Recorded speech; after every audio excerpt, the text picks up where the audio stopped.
Good morning students, I am Rajendra Shiva from Pragya academy Gangapur city. अब तक हमने पढ़ा is the nomenclature of geometrical isomers.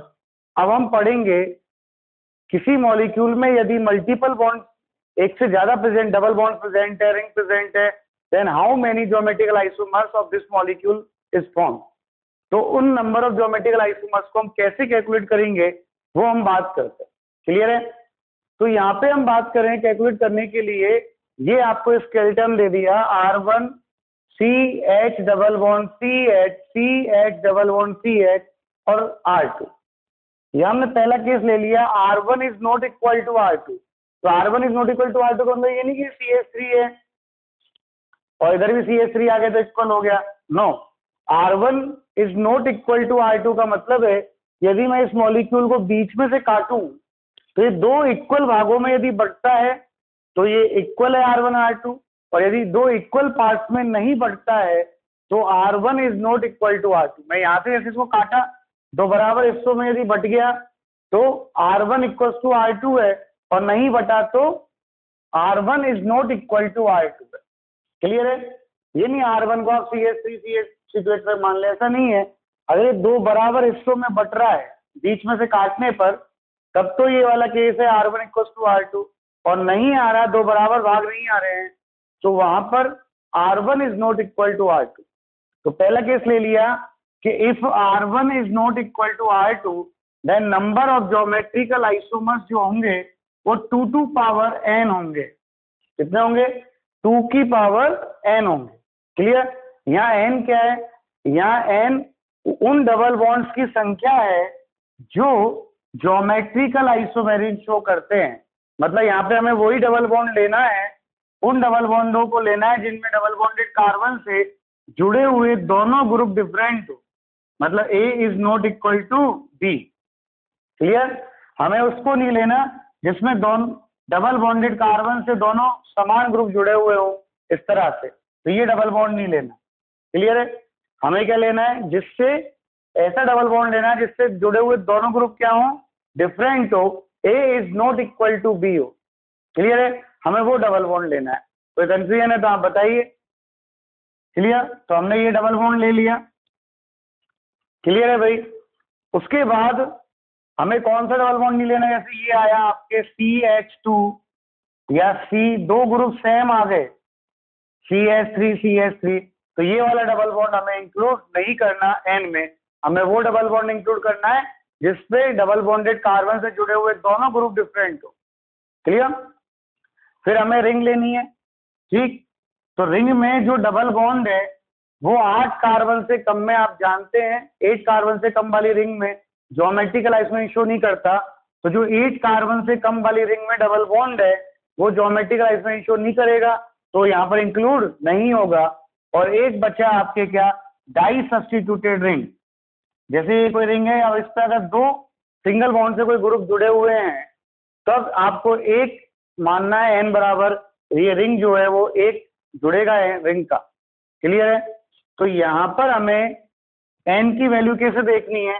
n है number of double bonds, और वो भी कौन से डबल बॉन्ड? जो ज्योमेट्रिकल आइसोमेरिज्म शो करते हैं। तो हमें यहाँ पर उस डबल बॉन्ड को नहीं लेना जिसमें डबल बॉन्डेड कार्बन से दो सेम ग्रुप जुड़े हों। क्लियर है? या वो डबल बॉन्ड नहीं लेना जो 8 कार्बन से कम की रिंग में प्रेजेंट है। क्लियर है? कौन कौन सा नहीं लेना? वो डबल बॉन्ड नहीं लेना जिसमें डबल बॉन्डेड कार्बन से दो सेम ग्रुप जुड़े हो, जैसे CH2 हो गया, C पे दो CH3 जुड़ गए, दो Cl जुड़ गए, दो Br जुड़ गए, वो वाला डबल बॉन्ड नहीं लेना। और एक रिंग में जो 8 कार्बन की रिंग है उससे कम में यदि डबल बॉन्ड प्रेजेंट है तो हमें वो डबल बॉन्ड भी नहीं लेना है। क्लियर? फिर बात करें रिंग की, तो रिंग हमें कौन सी लेनी है? Die substituted. डाई सब्स्टिट्यूटेड का मतलब दो सब्स्टिट्यूट जुड़े हों इससे। लेकिन ये रिंग ध्यान रखना बेंजीन नहीं होनी चाहिए, साइक्लोएल्केन होनी चाहिए, बेंजीन नहीं होनी चाहिए। क्लियर? तो ये आ गया नंबर ऑफ ज्योमेट्रिकल आइसोमर्स कैसे आएंगे फिर? 2 की पावर m। क्लियर है? फिर हम बात करें केस सेकंड के if R1 equals to R2। R1 equals to R2 का मीन क्या है बेटा? R1 इक्वल्स टू R2 का मीन है कि जब इस मॉलिक्यूल को हम काटें तो ये दो बराबर भागों में बट जाए, जो इधर आ रहा है वो इसके इधर भी आए, तब तो R1 बराबर R2 है, और नहीं आता है तो R1 is not equal to R2। तो यदि R1 R2 बराबर है तो हम देखेंगे n का मान क्या है, इवन है या ऑड है। यदि n इवन है, इवन का मतलब n की वैल्यू 2, 4, 6, 8, 10 एक्सेट्रा है, तब तो नंबर ऑफ ज्योमेट्रिकल आइसोमर्स जो होंगे वो होंगे 2 to power n minus 1 plus 2 की पावर n बाई 2 माइनस 1। कितने होंगे? 2 की पावर n माइनस 1 प्लस 2 की पावर n बाई 2 माइनस 1 होंगे। और यदि n की वैल्यू ऑड है, क्या बोला मैंने, if n is odd then number of geometrical isomers जो आएंगे वो आएंगे 2 की पावर n माइनस 1 प्लस 2 की power n minus 1 by 2। Clear? तो क्या कहा मैंने, यदि R1 is not equal to R2 है then number of geometrical isomers 2 की पावर n होंगे। यहाँ जो n है वो नंबर ऑफ डबल बॉन्ड्स है जो ज्योमेट्रिकल आइसोमर शो करता है। यहाँ में वो डबल बॉन्ड नहीं लेना जिसमें डबल बॉन्डेड कार्बन एटम से जुड़े हुए दोनों ग्रुप सेम हो, या वो डबल बॉन्ड नहीं लेना जो 8 कार्बन से कम की रिंग में प्रेजेंट हो। क्लियर? और एक जोड़ना है उसमें डाई सब्स्टिट्यूटेड रिंग्स को जोड़ना है। क्लियर? फिर हम बात करें सेकंड केस कि if R1 equal to R2 हो then number of geometrical isomers की वैल्यू डिपेंड करेगी कि n इवन है कि ऑड है। यदि n इवन है then number of geometrical isomers are 2 की पावर n माइनस 1 प्लस 2 की पावर n बाई 2 माइनस 1 होगा। क्लियर? और अगर if n equal to odd है then number of geometrical isomers जो होंगे वो 2 की पावर n माइनस 1 प्लस 2 की पावर n माइनस 1 बाई 2 होगा। Any confusion? ये हैं ज्योमेट्रिकल आइसोमर्स के फाइंड करने के फॉर्मूले या कंसेप्ट। अब हम बात करें एग्जाम्पल्स की, तो देखिएगा आप एग्जाम्पल, देखिएगा बेटाओ, हम एग्जाम्पल्स लेते हैं और देखते हैं कि कितने कितने ज्योमेट्रिकल आइसोमर्स बनेंगे। तो सबसे पहले देखें आपके मॉलिक्यूल है, इसको अपन ने यहाँ से तोड़ा बीच में से काट के देखें, तो इधर CH आ रहा है, इधर CH आ रहा है, इधर डबल बॉन्ड CH आ रहा है, लेकिन इधर CH3 आ रहा है, इधर C2H5 आ रहा है।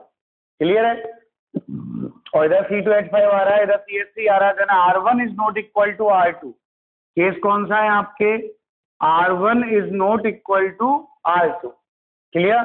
और n की वैल्यू कितनी है यहाँ पर? 1 और 1 2 n की वैल्यू है। देन यहाँ जो नंबर ऑफ ज्योमेट्रिकल आइसोमर्स होंगे वो कितने होंगे? 2 की पावर n, और 2 की पावर n का मतलब क्या है? 2 की पावर 2 डेट इज 4। क्लियर? अब यहां पर देखें, यहाँ पे आपने ये पूरा मॉलिक्यूल काट लिया, तो ये यहां से काटा CH CH या CH3 है और या बेंजीन रिंग। क्लियर है? तो ये केस कौन सा हो गया? R1 is not equal to R2। Clear? और R1 is not equal to R2, n की वैल्यू देखें अपन कितनी होगी? 1 डबल बॉन्ड, डिफरेंट है दोनों, तो एक डबल बॉन्ड ये आएगा, एक डबल बॉन्ड ये आएगा, एक ही आएगा, 3। अब ये 3 डबल बॉन्ड रिंग में प्रेजेंट है, तो हमेशा ध्यान देना बेंजीन रिंग कभी भी ज्योमेट्रिकल आइसोमर शो नहीं करती, तो इसके डबल बॉन्ड हमें गिनने ही नहीं है। तो इसके नहीं गिनने तो कितने हो गए टोटल? 1 2 और 3, तो यहाँ डबल बॉन्ड हो गए 3। तो यहाँ नंबर ऑफ ज्योमेट्रिकल आइसोमर्स जो होंगे वो कितने होंगे? 2 टू पावर 3, और 2 टू पावर 3 मतलब 8। कोई कंफ्यूजन है क्या भाई? अब आप देखिए, ये एग्जांपल लिया अपन ने, इसको यहाँ बीच में से काटा, CH डबल बॉन्ड CH और इधर CH3, दोनों एंड सेम आ रहे, सेम आ रहे मतलब क्या है? R1 इक्वल टू R2 आ गया। और यहाँ n की वैल्यू कितनी है? देखो डबल बॉन्ड 1 और 1 2 है। क्लियर है? और 2 डबल बॉन्ड हो गए, तो यहाँ पर n की वैल्यू 2 है, तो वैल्यू क्या है? इवन है या ऑड है? इवन है। और इवन है तो यहाँ जो नंबर ऑफ ज्योमेट्रिकल आइसोमर्स होंगे वो कितने होंगे भाई? ज्योमेट्रिकल आइसोमर्स कितने होंगे, 2 to power n-1 plus 2 power n/2 -1। यही फॉर्मूला होता है। Put the value of n की वैल्यू रख दीजिए, वहां पर 2 है जो, तो n की वैल्यू रख दी हमने, n = 2 रखा यहाँ पर, तो 2 की पावर 2 -1 प्लस 2 की पावर 2/2 -1। क्लियर। और 2 की पावर 2/2 -1 रखा, तो 2 की पावर 2 -1 मतलब 1 बचेगी, तो 2 की पावर 1 होगी, और यहाँ पर 1 -1 0 हो गया, 2 की पावर 0 हो गई, तो 2, और किसी की पावर 0 होती है तो वैल्यू कितनी आती है, 1। कितने आइसोमर्स हो गए इसके, 3। कितने आइसोमर्स हो गए इसके, 3। क्लियर। अब यहाँ पे देखें हम यहाँ पे इसको काट के देखें तो CH CH CH CH CH CH same आ रहा है, CH3। तो यहाँ पर केस आ गया R1 = R2 का, और n की वैल्यू आप देखिए 3 हो गई। डबल बॉन्ड्स कितने हैं आपके पास, 3 हैं। क्लियर। तो यहाँ पर जो नंबर ऑफ ज्योमेट्रिकल आइसोमर्स होंगे वो कितने होंगे, 2 power n-1 plus 2 power n-1/2। Clear. ये फॉर्मूला है, इसमें वैल्यू पुट करिए n की, और जब n की वैल्यू पुट करेंगे तो यहाँ पे क्या आएगा, 2 पावर 3 -1 प्लस 2 पावर 3 -1/2। तो 3 -1 मतलब 2 पावर 2 हो गया, और 3 -1 2 2/2 1 हो गया, तो ये तो हो गया 4, और 2 पावर 1 की वैल्यू हो गई 2, दैट इज कितनी वैल्यू आ गई, 6। कितनी आ गई वैल्यू, 6। तो इस कंपाउंड के ज्योमेट्रिकल आइसोमर्स होंगे वो होंगे 6। अब यहाँ पे देखें आप, डिफरेंट है, तो R1 is not equal to R2, दूसरी दिख रहा है, सेम तो है ही नहीं दोनों एंड, और डिफरेंट है, तो यहाँ पर n की वैल्यू देखें, डबल बॉन्ड आपको एक तो दिख रहा है, और इसमें कोई डबल बॉन्ड है ही नहीं, लेकिन रिंग है, देखो एक सब्स्टिट्यूट ये रहा और एक सब्स्टिट्यूट ये रहा, डाई सब्स्टिट्यूटेड रिंग होगी ना भाई। तो एक रिंग और एक डबल बॉन्ड, तो एक रिंग और एक डबल बॉन्ड, तो n की वैल्यू कितनी हो गई भाई, 2, और n की वैल्यू 2 हो गई। Then number of geometrical isomers जो होंगे वो 2 पावर 2 दैट इज 4 होंगे। कोई कंफ्यूजन है तो आप बताइए। क्लियर। और एग्जांपल्स लेते हैं, थोड़ा सा और क्लियर करते हैं, यहाँ तक आया कि नहीं आया, क्लियर है। अब अपन देखते हैं एग्जांपल नंबर 6। एग्जांपल नंबर 6 में देखें तो दोनों एंड डिफरेंट दिख रहे हैं, तो R1 is not equal to R2, और n की वैल्यू कितनी है यहाँ पर, 1 और 1 2। Clear. Then number of geometrical isomers कितने होंगे भाई, 2 पावर 2 दैट इज 4। क्लियर। यहाँ पर देखें ये दोनों एंड अलग अलग दिख रहे हैं आपको, क्योंकि इधर CH2 क्या है, कुछ जुड़ ही नहीं रहा, तो यहाँ पर R1 is not equal to R2। अब n की वैल्यू देखें अपन, n कितना है, तो एक तो ये वाला डबल बॉन्ड आएगा, ये वाला डबल बॉन्ड नहीं आएगा क्योंकि रिंग में क्या है, 6 कार्बन है, और ये वाला डबल बॉन्ड नहीं आएगा क्योंकि कार्बन से 2 हाइड्रोजन सिमिलर जुड़े हुए। क्लियर है। लेकिन अब यहाँ देखिए डाई सब्स्टिट्यूटेड रिंग है, तो एक रिंग आएगी, कितने हो गए टोटल, 2 हो गए, एक ये डबल बॉन्ड और एक ये रिंग। ये डबल बॉन्ड नहीं आया और एक ये डबल बॉन्ड नहीं आया। ये डबल बॉन्ड तो क्यों नहीं आया, तो कार्बन से 2 सेम ग्रुप जुड़े हुए हैं जो ज्योमेट्रिकल आइसोमर शो नहीं करेगा। और ये क्यों नहीं आया, क्योंकि 8 कार्बन से कम कार्बन की साइक्लोएल्कीन में ज्योमेट्रिकल आइसोमर नहीं होती डबल बॉन्ड के कारण। तो यहाँ पर जो आ रही है वो केवल डाई सब्स्टिट्यूटेड रिंग के कारण साइक्लोएल्केन वाली आएगी। क्या आएगी, साइक्लोएल्केन वाली। क्लियर है। तो n की वैल्यू कितनी आ गई, 2, और n की वैल्यू 2 आ गई। Then number of geometrical isomers कितने हो गए, 2 पावर 2 दैट इज 4। क्लियर। अब इस मॉलिक्यूल पे आइए आप, इस मॉलिक्यूल पे आए तो पहले आप देखो दोनों तरफ आपको C2H5 दिख रहा है, तो ये नहीं R1 इक्वल टू R2 कर दिया आपने, ये R1 इक्वल टू R2 नहीं है। क्यों, क्योंकि यहाँ देखो मैंने कहा पहले मॉलिक्यूल को बराबर बांटो, C2H5 C2H5 फिर CH CH CH CH, फिर यहाँ पर ये रिंग है, यहाँ रिंग है क्या, नहीं है, नहीं है तो बराबर भागों में नहीं कटाना मॉलिक्यूल। तो यहाँ से मैं काटता हूं तो बराबर भागों में कटा के मॉलिक्यूल, नहीं कटा मतलब R1 is not equal to R2। तो आप ये नहीं देखें सर C2H5 यहाँ है, C2H5 वहां है और इक्वल हो गया, नो। आपको काटना है मॉलिक्यूल बीच में से और फिर देखना है दोनों तरफ सेम आ रहा है कि नहीं आ रहा है। क्लियर है? तो यहाँ पर ये R1 equal not equal to R2 हो गया। N की वैल्यू देखें तो एक पे डबल बॉन्ड आएगा, फिर ये डाई सब्स्टिट्यूटेड रिंग हो गई, एक रिंग आएगी, ये डबल बॉन्ड है रिंग में, लेकिन रिंग में कार्बन गिनिए आप कितने कार्बन है, 1 2 3 4 5 6 कार्बन है, तो ये डबल बॉन्ड नहीं आएगा। फिर एक ये डबल बॉन्ड आएगा, एक ये डबल बॉन्ड आएगा, कितने डबल बॉन्ड हो गए टोटल, 1 2 3 और 4। तो N की वैल्यू कितनी हो गई, 4। क्लियर? और 4 हो गई। देन यहां पर आपसे निकल पाएगा number of geometrical isomers, both and not equal. Then कितने हैं, 2 टू पावर n मतलब 2 टू पावर 4 दैट इज 16।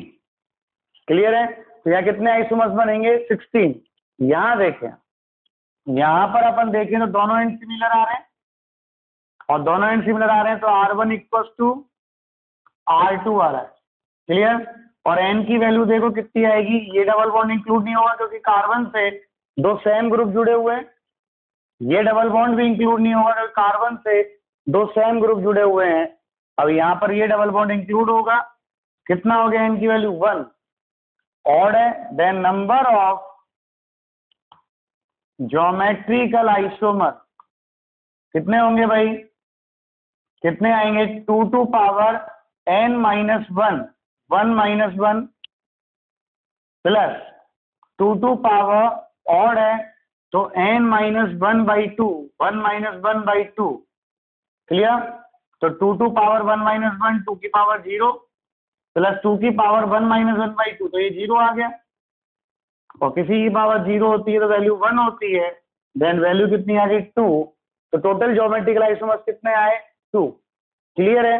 तो ये निकाल सकते हैं आप। सबसे पहले क्या देखना है, मॉलिक्यूल को देखना है और उसको काटना है बीच में से और देखना है दोनों तरफ इक्वल आ रहा है, तब R1 इक्वल टू R2, और नहीं आ रहा तो R1 is not equal to R2।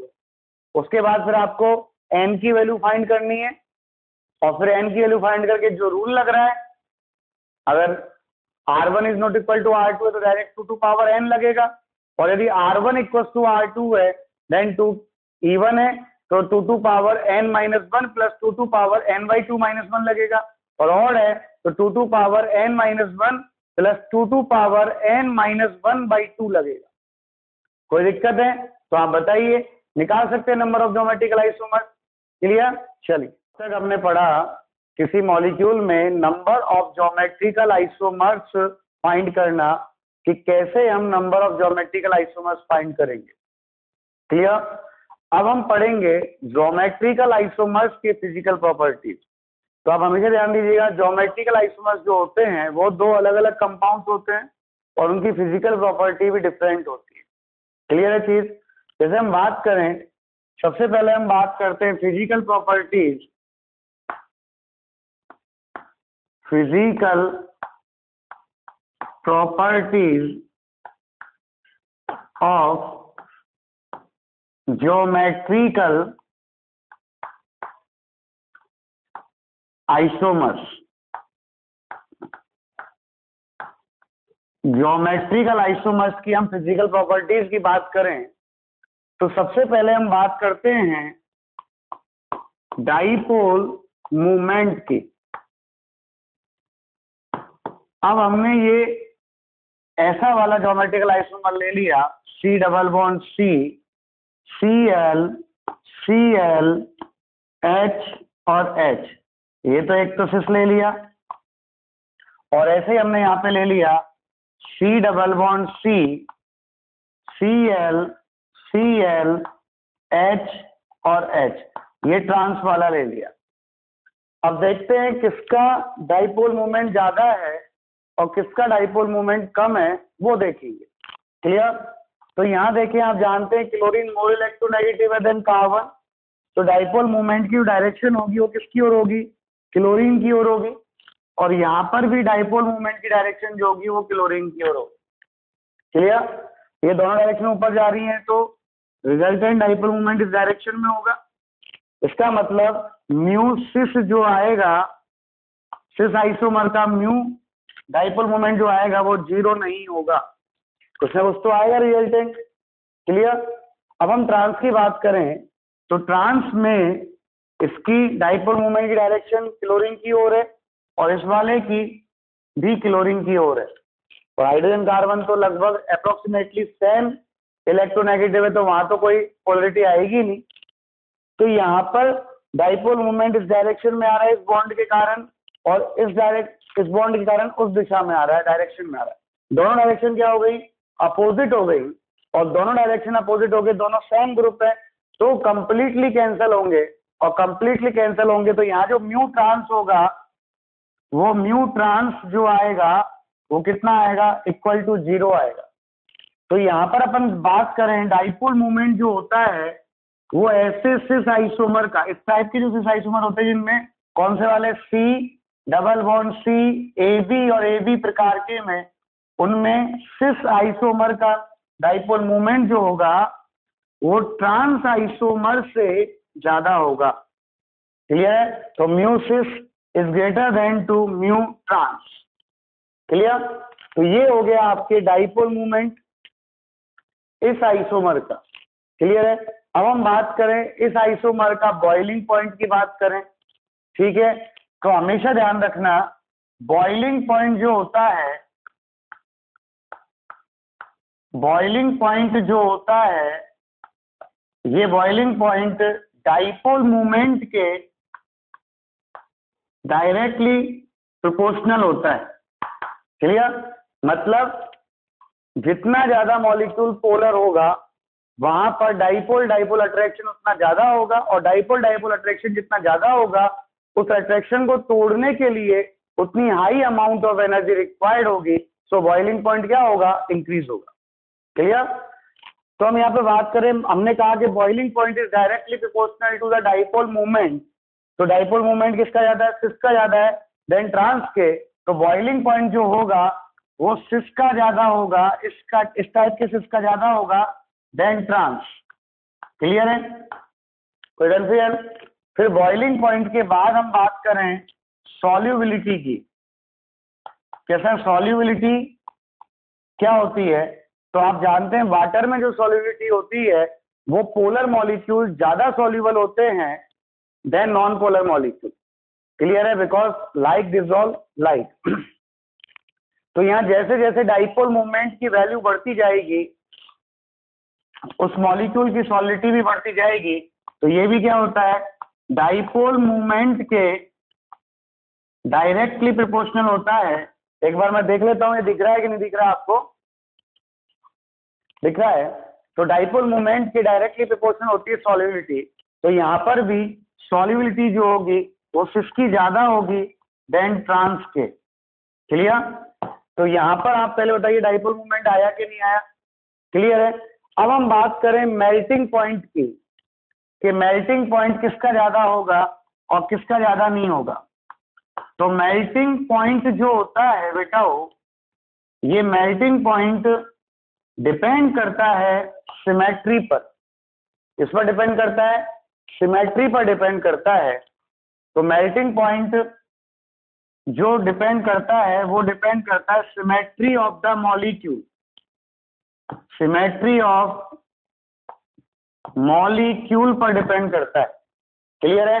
Molecule जितना ज्यादा सिमेट्रिकल होगा उस कंपाउंड का मेल्टिंग पॉइंट उतना ही हाई होगा, बिकॉज जब मॉलिक्यूल ज्यादा सिमेट्रिकल होगा तो सॉलिड स्टेट में अच्छे ढंग से क्लोज पैकिंग शो करेगा, और जब सॉलिड स्टेट में उसकी क्लोज पैकिंग बहुत शानदार होगी तो उस क्लोज पैकिंग को तोड़ने के लिए हाई एनर्जी चाहिएगी, मतलब उस सॉलिड को लिक्विड में लाने के लिए हाई एनर्जी चाहिएगी, मतलब मेल्टिंग पॉइंट इंक्रीज होगा। क्लियर है? अब हम यहाँ पे बात करें कौन ज्यादा सिमेट्रिकल होता है और कौन कम सिमेट्रिकल होता है। तो यहाँ पर हम बात करें तो ज्यादा सिमेट्रिकल तो होता है ट्रांस आइसोमर और कम सिमेट्रिकल होता है सिस आइसोमर। ये ट्रांस आइसोमर है और ये हमने ले लिया सिस आइसोमर।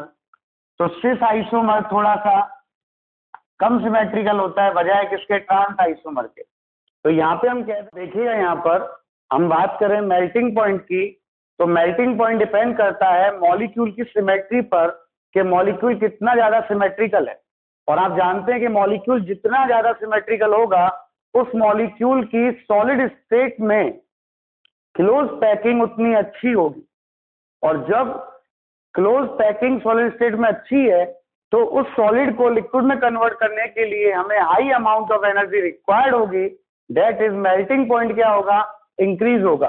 क्लियर है, ये तो है मेल्टिंग पॉइंट का कंसेप्ट। अब हम देखते हैं कौन मोर सिमेट्रिकल है, तो ट्रांस आइसोमर ज्यादा सिमेट्रिकल है देन सिस।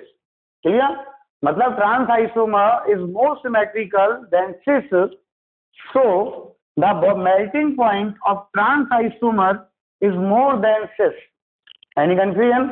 तो मेल्टिंग पॉइंट किसका ज्यादा होता है, ट्रांस आइसोमर का ज्यादा होता है देन सिस।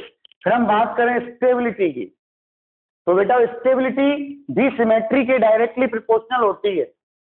क्या कहा मैंने, स्टेबिलिटी भी सिमेट्री के डायरेक्ट प्रोपोर्शनल होती है। तो हम यहाँ पर बात करें स्टेबिलिटी, और स्टेबिलिटी में कौन सी, थर्मल स्टेबिलिटी की बात करेंगे अपन। किसकी बात करेंगे, थर्मल स्टेबिलिटी की। थर्मल स्टेबिलिटी का मतलब टेम्परेचर देने पर वो कितना जल्दी टूटता है, जितना जल्दी टूटेगा उतना कम स्टेबल होगा, जितना ज्यादा लेट टूटेगा उतना मोर स्टेबल होगा। तो थर्मल स्टेबिलिटी जो होगी वो ट्रांस की ज्यादा होगी देन सिस। तो आपने क्या समझा कि स्टेबिलिटी जो होती है वो सिमेट्री पर डिपेंड करती है। क्या बोला मैंने, stability depends on symmetry. Clear, so trans isomer is more symmetrical, due to this the stability of trans isomer is more than cis isomer. Any confusion? कोई दिक्कत है तो आप बताइए मेरे को। अब हम देखते हैं दूसरे टाइप का cis trans isomer। अगर वो ऐसा वाला आ जाए जैसे यहाँ पर C डबल बॉन्ड C और ये CH3 और H और Cl और H, और एक ये वाला आ जाए C डबल बॉन्ड C, यहाँ Cl, यहाँ CH3 और इधर H और इधर H, ये ट्रांस है और ये आपका सिस है। क्लियर, ये दो हो गए, एक ट्रांस हो गया दूसरा सिस हो गया। हम इनकी बात करें किसका डाइपोल मोमेंट ज्यादा होगा किसका नहीं होगा, तो इस बॉन्ड का डाइपोल मोमेंट तो क्लोरीन की ओर होगा। क्लियर, अब हमेशा ध्यान रखना जो एल्किल ग्रुप होता है, ये एल्किल ग्रुप अभी हम आगे पढ़ेंगे कि प्लस आई इफेक्ट वाला होता है। कैसा होता है, प्लस आई इफेक्ट वाला, मतलब ये इलेक्ट्रॉन रिलीजिंग ग्रुप होते हैं। क्या होते हैं भाई, इलेक्ट्रॉन रिलीजिंग ग्रुप होते हैं, मतलब इलेक्ट्रॉन देते हैं तो ये इलेक्ट्रॉन देगा। और जब आपको ये इलेक्ट्रॉन दे रहा है, इधर इलेक्ट्रॉन दे रहा है, तो आप जानते हैं कि डाइपोल मूवमेंट की जो डायरेक्शन होती है वो वही होती है जो इलेक्ट्रॉन फ्लो की डायरेक्शन होती है। तो यहाँ पर इलेक्ट्रॉन इधर से उधर जा रहा है तो डाइपोल मूवमेंट की डायरेक्शन किधर आएगी, इधर आएगी। तो ये तो नीचे जा रही है और ये ऊपर जा रही है। क्लियर, दोनों अपोजिट डायरेक्शन में आ रहे हैं ना भाई, और अपोजिट डायरेक्शन में आ रहे हैं तो कुछ ना कुछ तो कटेगा, लेकिन कंप्लीटली कैंसिल नहीं होगा, because these both group are different, so they do not completely cancel the dipole movement of each other. Clear, तो यहाँ पे हम देखें म्यू सिस जो आएगा वो 0 नहीं आएगा लेकिन कम आएगा। क्लियर है, फिर हम यहाँ पे बात करें ट्रांस की, ट्रांस फॉर्म में देखें तो हमारा जो CH3 ग्रुप है ये इलेक्ट्रॉन रिलीजिंग है, तो इसके कारण डाइपोल मूवमेंट यूं जाएगा। भाई इलेक्ट्रॉन दे रहा है ना इसको, तो डाइपोल मूवमेंट की डायरेक्शन वही होगी जहाँ इलेक्ट्रॉन जा रहा है। इधर क्लोरीन है तो इसका डाइपोल मूवमेंट की डायरेक्शन ये होगी। क्लियर, तो यहाँ पर डाइपोल मूवमेंट की डायरेक्शन दोनों कारण, CH3 कारण और Cl के कारण एक ही दिशा में है, एक ही डायरेक्शन में है, तो ये दोनों जुड़ेंगे और जुड़ेंगे तो जो म्यू ट्रांस होगा वो भी कुछ ना कुछ आएगा ना, यहाँ पर 0 तो नहीं होगा। अब यहाँ डाइपोल मूवमेंट किसका ज्यादा है, सिस का ज्यादा है या ट्रांस का ज्यादा है। क्लियर, तो यहाँ तो देखो यहाँ तो कैंसिल हो रहा है, यहाँ ऐड हो रहा है, और जहाँ ऐड हो रहा है वहां ज्यादा है, तो डाइपोल मूवमेंट जो होगा वो ट्रांस का ज्यादा होगा। किसका ज्यादा होगा, ट्रांस का। तो यहाँ पर डाइपोल मूवमेंट जो आया वो ट्रांस का ज्यादा आया। अब डाइपोल मूवमेंट के बाद अपन बात करें बॉइलिंग पॉइंट की बात करें, तो you know that boiling point dipole movement के डायरेक्टली प्रोपोर्शनल होता है। सो बॉइलिंग पॉइंट जो होगा वो ट्रांस का ज्यादा होगा then cis, because the dipole movement of trans in this case is more than cis. तो यहाँ पर ट्रांस का डाइपोल मूवमेंट क्या, बॉइलिंग पॉइंट क्या होगा, ज्यादा होगा। बॉइलिंग पॉइंट के बाद अपन बात करें सॉल्युबिलिटी की, किसकी बात करें, सॉल्युबिलिटी की। तो इस केस में सॉल्युबिलिटी भी किसकी ज्यादा होगी, ट्रांस की ज्यादा होगी, क्योंकि डाइपोल मूवमेंट ट्रांस का ज्यादा है। तो सॉल्युबिलिटी और डाइपोल मूवमेंट की डायरेक्टली प्रोपोर्शनल थी ना भाई, तो यहाँ पर ट्रांस की सॉल्युबिलिटी ज्यादा है देन सिस। क्लियर। और फिर हम यहाँ पर बात करें सॉल्युबिलिटी के बाद बात करें मेल्टिंग पॉइंट की, तो मेल्टिंग पॉइंट सिमेट्री पर डिपेंड करता है, और सिमेट्री किसकी ज्यादा है, ट्रांस की ज्यादा है देन सिस। तो यहाँ ट्रांस आइसोमर का मेल्टिंग पॉइंट ज्यादा होगा देन सिस। और यहाँ पे हम बात करें स्टेबिलिटी की, तो स्टेबिलिटी डायरेक्टली प्रोपोर्शनल होती है टू द सिमेट्री के। तो यहाँ पर आप जानते हैं कि trans isomer is more symmetrical होता है देन सिस आइसोमर। कोई कंफ्यूजन है तो आप बताइए। क्लियर है। ये है dipole movement of cis trans isomer. Clear. तो वो आप देखेंगे डायरेक्ट और फिर बात करेंगे। क्लियर है। अब हम बात करते हैं कुछ केमिकल प्रॉपर्टीज की। हम देखें ज्योमेट्रिकल आइसोमर्स की केमिकल प्रॉपर्टीज कैसे डिफरेंट होती हैं वो देखिएगा। जैसे हमने यहाँ पर बात करें केमिकल प्रॉपर्टीज की, बात करें केमिकल प्रॉपर्टीज की बात करें, तो सबसे पहले बात करते हैं हम मैलाइक एसिड और फ्यूमेरिक एसिड का एग्जांपल लेके उनके एनहाइड्राइड के फॉर्मेशन का। तो यहाँ पे हम बात करें एनहाइड्राइड ऑफ मैलाइक एसिड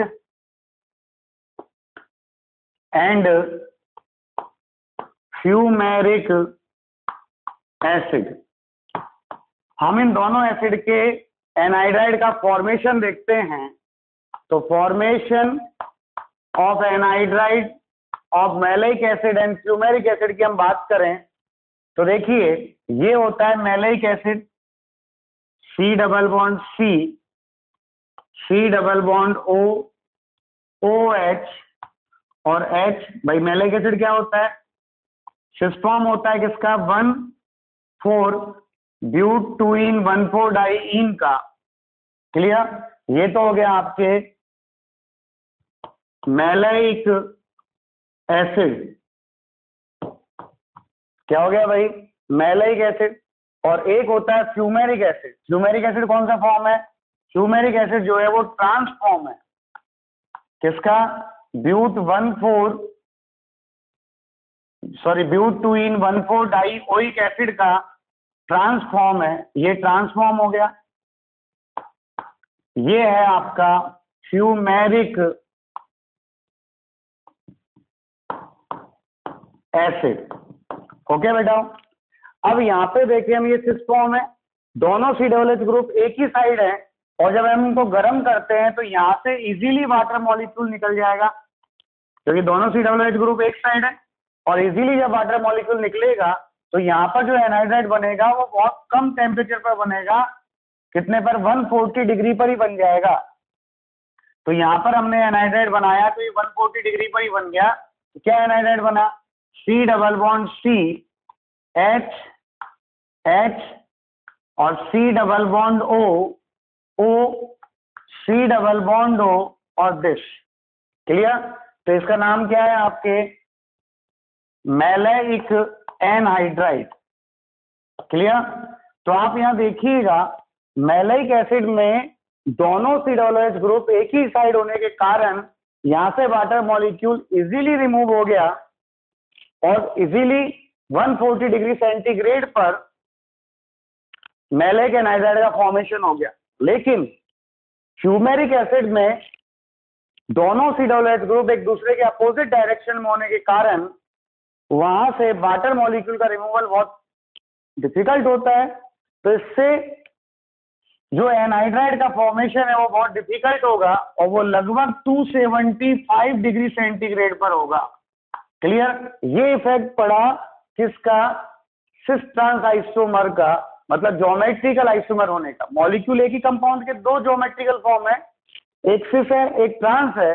सिस में दोनों C ग्रुप टेम्पर्ड होने के कारण वाटर मॉलिक्यूल इजीली रिमूव हो गया, जबकि ट्रांस में दोनों C ग्रुप एक दूसरे के अपोजिट होने के कारण वहां वाटर मॉलिक्यूल इजीली रिमूव नहीं हुआ, और इजीली रिमूव नहीं हुआ तो सिस फॉर्म मतलब मैलिक एसिड से एनहाइड्राइड का फॉर्मेशन इजीली है। इजी है तो यहाँ पर लगभग लेस टेम्परेचर चाहिएगा 140 डिग्री सेंटीग्रेड, और जबकि यहाँ पर फ्यूमेरिक एसिड से एनहाइड्राइड का फॉर्मेशन बहुत डिफिकल्ट है, तो यहाँ लगभग जो टेम्परेचर चाहिएगा वो बहुत हाई चाहिएगा, अप्रोक्सीमेटली 275 डिग्री सेंटीग्रेड। क्लियर है? तो एक से तो इजीली बन रहा है और एक से डिफिकल्टी से बन रहा है, दोनों की केमिकल प्रॉपर्टी डिफरेंट होगी ना भाई। क्लियर है? चलिए अब हम बात करें मैलिक एसिड और फ्यूमेरिक एसिड के बॉइलिंग पॉइंट की। क्लियर? तो बॉइलिंग पॉइंट की बात करें तो यहां पर हम देखें, ठीक है ना, ये तो आगे एनहाइड्राइड तो कंप्लीट। अब हम देखें बॉइलिंग पॉइंट की कि बॉइलिंग पॉइंट कैसे आएगा इन दोनों का। तो इन दोनों का जो बॉइलिंग पॉइंट है वो बॉइलिंग पॉइंट डाइपोल मूवमेंट पर डिपेंड नहीं करता। इन दोनों का बॉइलिंग पॉइंट जो डिपेंड करेगा वो हाइड्रोजन बॉन्डिंग पर डिपेंड करेगा। किस पर डिपेंड करेगा? हाइड्रोजन बॉन्डिंग पर। तो हम यहां पर बात कर रहे हैं बॉइलिंग पॉइंट ऑफ